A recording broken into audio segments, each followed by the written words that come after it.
Hi guys. This time we'll tell you about a few additional things that you should know about Xiaomi TV Box S 2nd Gen. We have been using the device for a few weeks now, and here are a few more details that we weren't able to mention in our initial review. Some of the information here were even based on the questions that you've asked in the comments section of our previous video. First is, what is the exact Android TV version that is currently installed on this device? The Xiaomi TV Box S 2nd Gen is advertised as running on Google TV. However, Google TV is technically just a software layer running on Android TV. It is intended to be a more modern version of the platform with better user experience. If we navigate through the settings and check the About section, we'll see that the device is running on Android tvOS version 11, which was compiled at around February of 2023. Since it's running on standard Android TV build, you should be able to sideload APKs to install applications like in other Android TV boxes.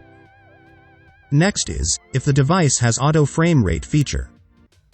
Auto frame rate, or frame rate matching, is a function designed to allow the automatic adjustment of the TV refresh rate based on the frame rate of the video that is currently being played.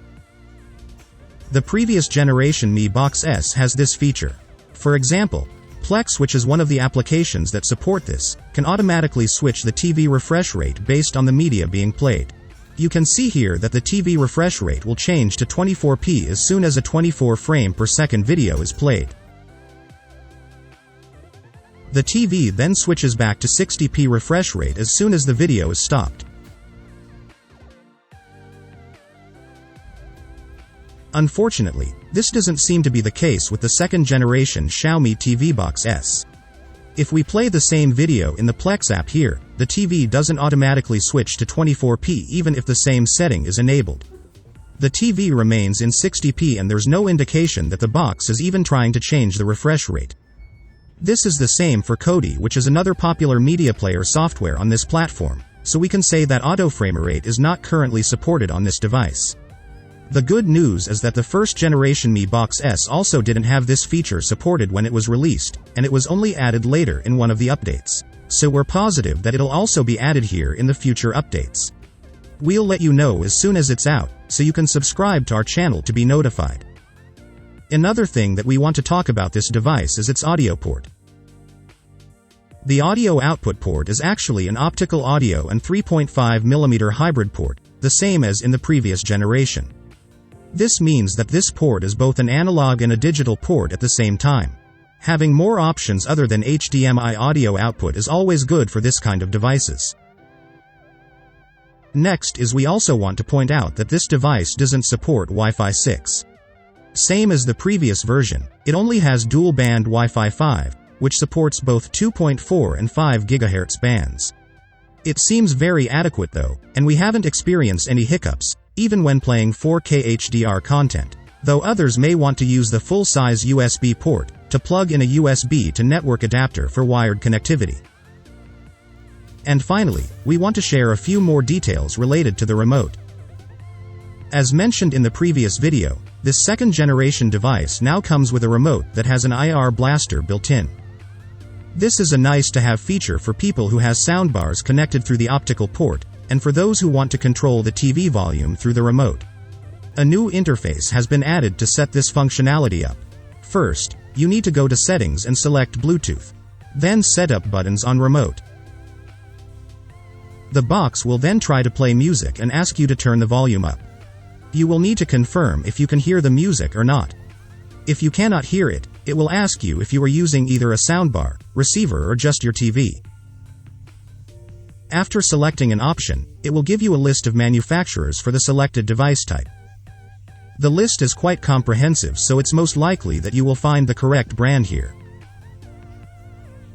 After that, it will ask you to press either the volume up or down button in the remote to check if the device responds to the IR commands. That's basically the last step, and the final screen is just a confirmation that the IR setup process has been completed. Another question that was asked is if the previous generation remote can be paired with the new box. And the answer is yes. You can add the old remote to the device the same way as how you add a new Bluetooth accessory. It'll ask you to press and hold the apps and home button at the same time to pair it. As you can see here, there are now 2 Xiaomi remote controls paired to this device. The older remote from the previous generation Mi Box S, and the newer one that came with Xiaomi TV Box S 2nd Gen.